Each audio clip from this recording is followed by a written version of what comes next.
Hello everyone, আসসালামু আলাইকুম। Welcome back to my channel Shifa's kitchen. আমার আজকের রেসিপি মিক্সড সবজি পকোড়া।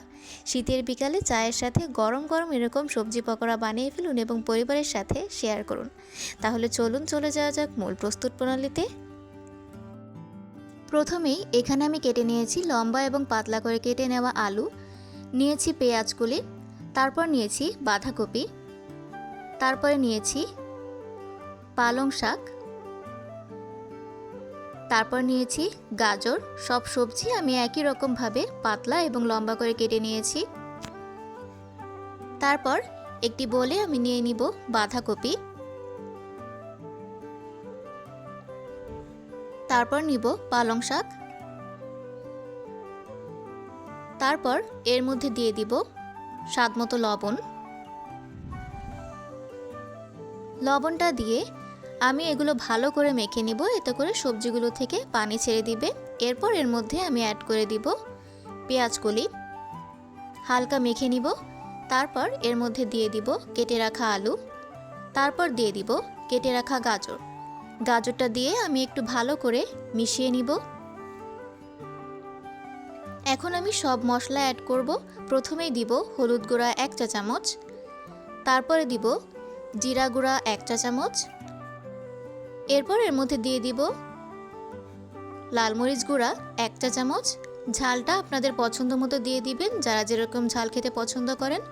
তারপর আমি অ্যাড করব ভাজা জিরার গুঁড়া 1 চা চামচ, তারপর এর মধ্যে দিয়ে দিব গরম মশলার গুঁড়া 1 চা চামচ, তারপর আমি এর মধ্যে দিয়ে দিব আদা রসুনের পেস্ট 2 চা চামচ। তারপর এখানে আমি নিয়ে নিয়েছি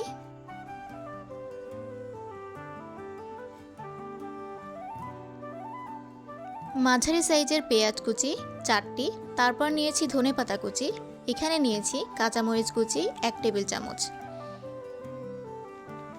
এই সবগুলো এখন আমি সবজির মধ্যে অ্যাড করে দিব।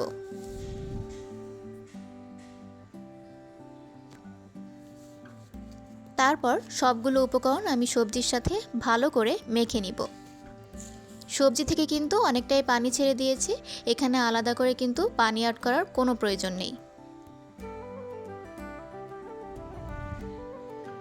এ পর্যায়ে আমি দিয়ে দিব বাইন্ডিংয়ের জন্য বেসন 1/2 কাপের মতো। তারপর আমি এর মধ্যে অ্যাড করে দিব চালের গুঁড়া 1/2 কাপের মতো, এতে করে পকোড়াটা ক্রিস্পি হবে। এরপর আলতো হাতে আমি ভালো করে মেখে নিব।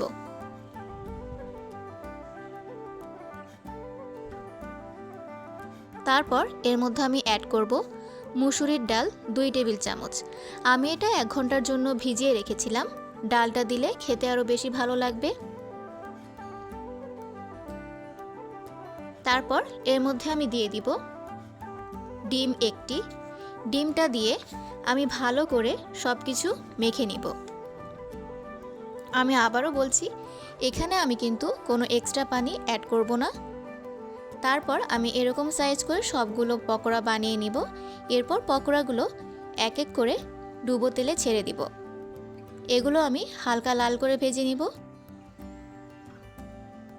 বাচ্চারা এবং অনেক বড়রাও আছেন যারা সবজি খেতে চান না, এভাবে সবজি পকোড়া বানিয়ে দিলে কিন্তু নিমিষেই সবজি খাওয়া হয়ে যাবে।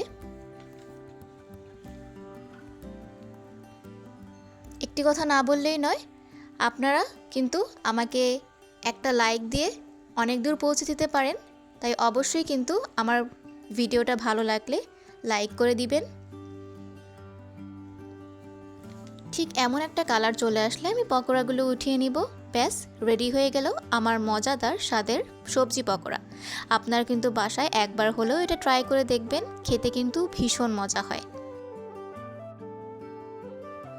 আমার এই মিক্সড সবজি পকোড়ার রেসিপি যদি আপনাদের কাছে ভালো লেগে থাকে তাহলে অবশ্যই আমার চ্যানেলটিকে সাবস্ক্রাইব করে দিবেন। ধন্যবাদ।